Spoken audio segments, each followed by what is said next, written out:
देखिए, future India alliance का क्या रहे और क्या नहीं रहे इससे कोई फर्क नहीं पड़ता है। फ्यूचर दिल्ली के बच्चों का क्या रहेगा ये महत्वपूर्ण है, और दिल्ली के बच्चों का फ्यूचर तो अरविंद केजरीवाल ही बना सकते हैं अच्छी एजुकेशन देके। दिल्ली के लोगों को स्वस्थ रख के उनका फ्यूचर अरविंद केजरीवाल ही सेव कर सकते हैं। हमारी लड़ाई तो लोगों के फ्यूचर की है। अलायंस, पार्टी, लीडर इनके फ्यूचर की चिंता क्यों करते हैं? चिंता ये कीजिए कि दिल्ली के बच्चों का फ्यूचर क्या होगा, उनको अच्छी एजुकेशन मिलेगी या नहीं मिलेगी। सर, बीजेपी आप लोगों को आपदा का नाम दे रही है, इसको आप कैसे देखते हैं? निश्चित रूप से बीजेपी के लिए हम आपदा हैं।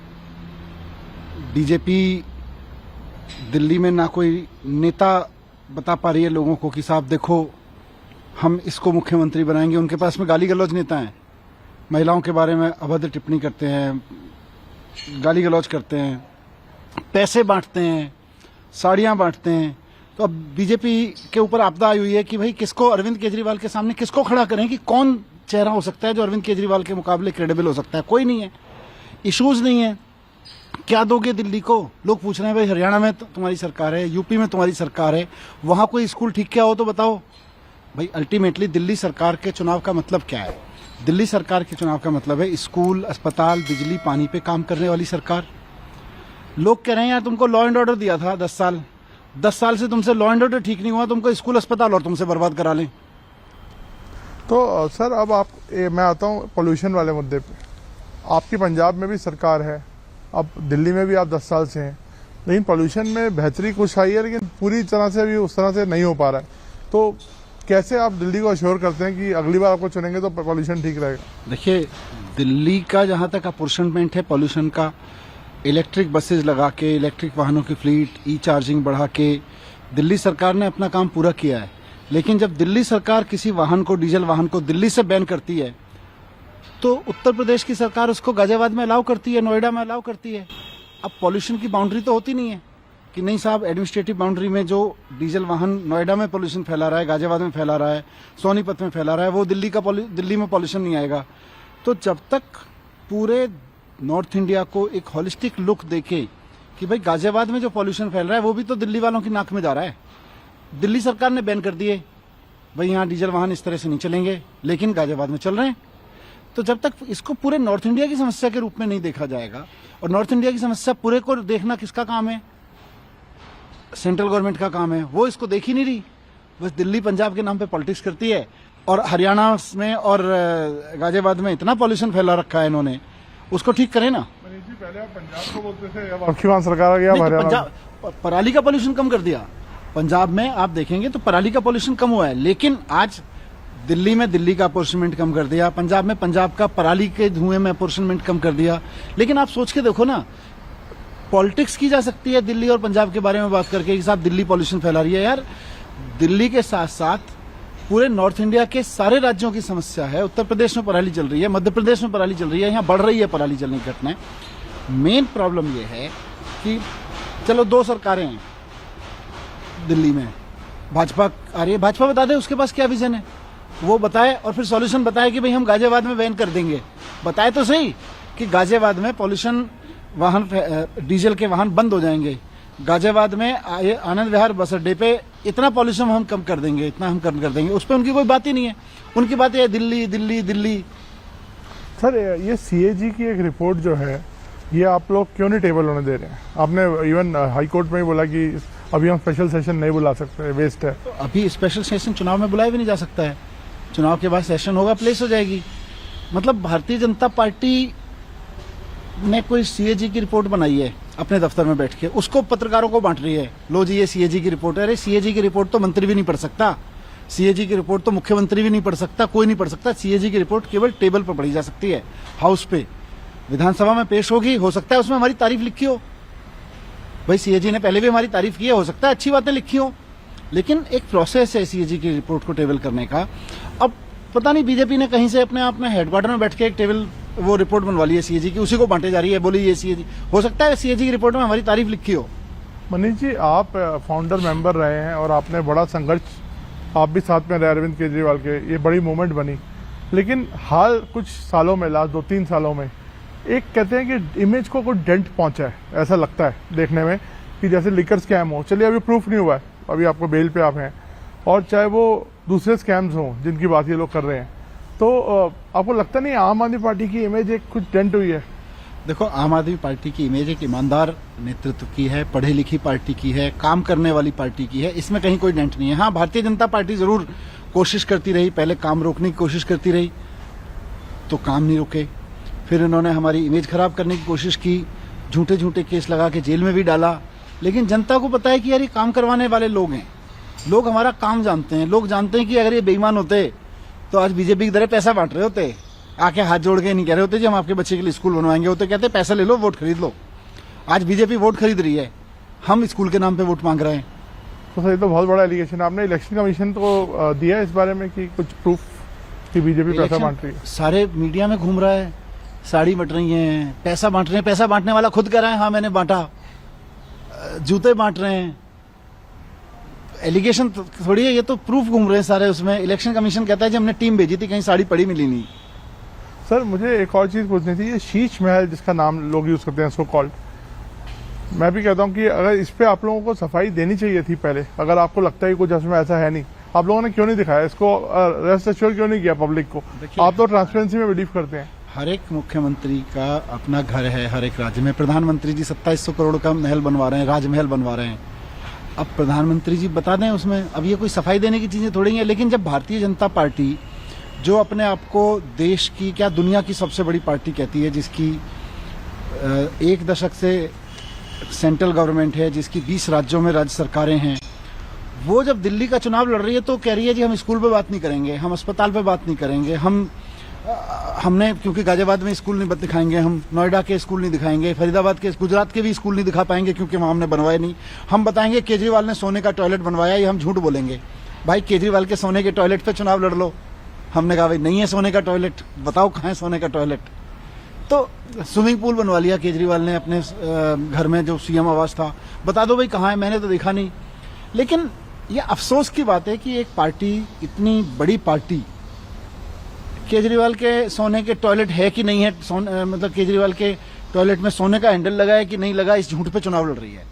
पर मनीष जी ये इसलिए बोला जा रहा है कि वो एक बिल्कुल सिंपल एक उनकी इमेज थी कि मतलब एक वो वैगनआर में और एक मफलर, और आप जैसा जानते हैं हम लोग तब से देख रहे हैं, तो फिर ऐसी, लेकिन महल में एकदम से आ जाना। ढूंढ के बताओ ना भाई कहाँ है वो सोने का टॉयलेट, कहाँ है वो स्विमिंग पूल जो इन्होंने अफवाह फैला रखी थी।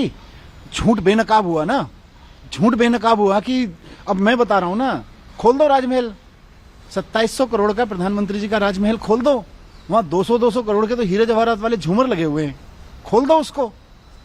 सर एक और जो सेंटिमेंटल और इकोलॉजिकल इशू है दिल्ली के लिए, वो यमुना है। इस बार केजरीवाल जी ने खुद ये एडमिट किया कि मैं यमुना साफ नहीं कर पाया, आप मुझे एक मौका और दीजिए। तो कितने मौके चाहिए आप लोगों को? देखिए केजरीवाल जी की मैं तो खुद मतलब उनको बहुत अप्रिशिएट करता हूँ और फॉलो करता हूँ एज ए लीडर। मुझे बड़ी अच्छी बात यही लगती है कि वो जो प्रॉमिस करते हैं ना, वो कभी किसी मामले को ये नहीं कहते कि नहीं ये तो जुमला था।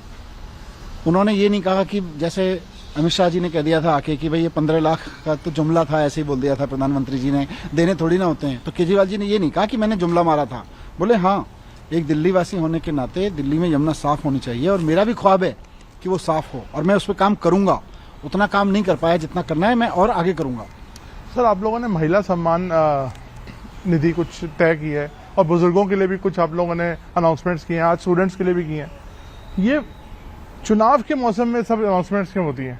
और ऐसा भी एक बोला रहा है कैबिनेट ने अप्रूव कर दिया है, तो जब तक लोगों की जेब में ये पहुंचेगा नहीं तब तक आपको लगता है वो आप पर विश्वास करेंगे? 2100 रुपए की योजना, बुजुर्गों के लिए सम्मान, बुजुर्गों के लिए इलाज की योजना, पुजारी और ग्रंथियों को 18,000 की योजना, ये अरविंद केजरीवाल जी का दिल्ली को लेकर एक विजन का हिस्सा है। उस विजन को अगले चुनाव के बाद में लेके आएंगे, उस विजन को अभी लेके आए और चुनाव के बाद उसको इम्प्लीमेंट करेंगे। तो वो विजन जनता के सामने रखा है कि भाई हमने स्कूल पे काम किया, अस्पतालों पे काम किया, बिजली पे काम किया, पानी पे काम किया, हमने तीर्थ यात्रा पे काम किया, हमने फ्री बस पे काम किया, हमने पब्लिक ट्रांसपोर्ट को दुरुस्त करने पे काम किया। आने वाले 5 सालों में हम इसके साथ साथ लोगों की वेलफेयर में ये और चीजें जोड़ेंगे। तो वो अच्छी बात है कि हम 5 साल का एक विजन भी, पुराने काम को आगे बढ़ाने का विजन और नए कुछ चीजें लाने का विजन चुनाव के समय पे लोगों के सामने रख रहे हैं। और आज केजरीवाल जी पे भरोसा है लोगों को कि देखो केजरीवाल जी कह रहे हैं तो करके दिखा देंगे, कोई और कहेगा तो मानेंगे नहीं, वो केजरीवाल जी कह रहे हैं तो करके दिखा देंगे। बट पंजाब में नहीं हो पा रहा सर एग्जीक्यूट। पंजाब में जितने प्रॉमिस किए हैं हमने कहा था अच्छे स्कूल बनवाना शुरू करेंगे। आज पंजाब में एक भी स्कूल ऐसा नहीं है जहां बच्चे फर्श पे बैठते हों। सारी में शानदार स्कूल बनने लग रहे हैं, मोहल्ला क्लिनिक बनने लग रहे हैं। हमने बिजली कहा था 200 यूनिट फ्री करेंगे, 200 यूनिट बिजली फ्री हो गई। तो पंजाब में चुनाव से पहले जितने प्रॉमिस किए थे उसका एक एक करके हर साल पूरे हो रहे हैं। ये भी होगा चुनाव से पहले। सर आप एक की प्लेयर हैं, इस बार आपने अपनी सीट क्यों बदल दी? तो ये सवाल मतलब बहुत ज्यादा अब लिंक किया जाना चाहिए, भाई मोदी जी ने गुजरात की जगह उत्तर प्रदेश से चुनाव क्यों लड़ा था? कुछ तो रणनीति रही होगी। तो हर एक राजनीतिक पार्टी, हर एक पॉलिटिकल लीडर अपनी एक रणनीति बना के चुनाव लड़ते हैं। जैसे मोदी जी ने एक समय आके गुजरात से इतने समय मुख्यमंत्री रहे, इतने समय सांसद रहे, उसकी जगह उन्होंने तय किया कि भाई मैं उत्तर प्रदेश में बनारस से लड़ूंगा। तो मेरे सामने भी एक राजनीतिक स्थिति थी कि क्या मैं देश के एक बड़े एजुकेशनिस्ट के लिए अपनी सीट छोड़ सकता हूं, जिस सीट से मैं 3 बार से लड़ रहा हूं। क्या मैं अवध ओझा जी जैसे एजुकेशनिस्ट जो इतना बड़ा एजुकेशन पर काम कर रहे हैं, जब उन्होंने कहा कि क्या आप मुझे अपनी सीट से लड़ाओगे, मैंने कहा आ जाइए। तो मेरे सामने भी एक राजनीतिक स्थिति थी। मैंने कहा कि ठीक है, मैं जिस सीट से जीतता आया हूँ आपको वहां से चुनाव लड़ाऊंगा। मैं तो पूरी दिल्ली में कहीं से भी लड़ सकता हूँ। मनीष जी आप तो घूम रहे हैं, कैंपेन कर रहे हैं। अब ये सवाल हर चुनाव से पहले पूछा जाता है, कितनी सीटें आपके हिसाब से? आज प्रेडिक्शन कर दीजिए। एक बहुत कंफर्टेबल बहुमत की सरकार बनेगी। नंबर दे दीजिए कुछ सर। मैं बता रहा हूँ आपको। और कंफर्टेबल बहुमत की जो सरकार है, जब जनता आपको ये फील देने लगती है कि कंफर्टेबल बहुमत की सरकार आपको दे रहे हैं, तो फिर वो सीटों पे छप्पड़ फाड़ के देती है। तो छप्पड़ फाड़ के सीटें आएंगी, कितनी आएंगी वो और थोड़ा क्लोजर टू इलेक्शन और स्पष्ट तो होने आपको लगेगा। लगने रहा फाइट है, बीजेपी इस बार कुछ बेटर करेगी? अच्छी सरकार बन रही है। 2 सीट इधर उधर होने से कोई बेटर होता हो तो पता नहीं, पर हो सकता है 2 सीट ज्यादा ही आ जाए, हो सकता है 2 कम आ जाए, पर सरकार तो बहुत कंफर्टेबल बन रही है। सर एक और द्वंद्व चल रहा है आपके और बीजेपी के बीच में, वो है वोटर लिस्ट को लेके और ये रोहिंग्याज और ये बांग्लादेशी वोटर्स को लेके। इस पर आपकी क्या राय है? मतलब क्योंकि ये मुद्दा बहुत चर्चा में है इस समय। देखिए, रोहिंग्या पे तो हम कह चुके कि जिस तरह से रोहिंग्याज को लाके बसाया गया, और खुद हरदीप सिंह पुरी जी ने ट्वीट करके कहा कि भाई हम ससम्मान यहाँ रोहिंग्याज को बसाना चाहते हैं। बीजेपी के मिनिस्टर थे वो, उन्होंने ट्वीट करके कहा। तो इसका मतलब ये इनके प्लान का हिस्सा है। चुनाव आता है तो गाली देने लगते हैं, बाकी समय कहते हैं हम डिग्निफाइड तरीके से बसाएंगे। वोटर लिस्ट, सांसद के घर में 32-32, 50-50 वोट मिल रही हैं यार। कहाँ से आ रहे हैं लोग? 15 दिन में कई हजार नए वोट बनवाने के सबूत दिए कि देखो ये एप्लीकेशंस आए। कहाँ से आ रहे हैं ये? तो अनप्रेसिडेंटेड कुछ तो हो रहा है ना। चुनाव आयोग को उस पर जांच तो करनी चाहिए ना कि हो क्या रहा है। मेरा आखिरी सवाल और उसके बाद मैं अंत करूंगा।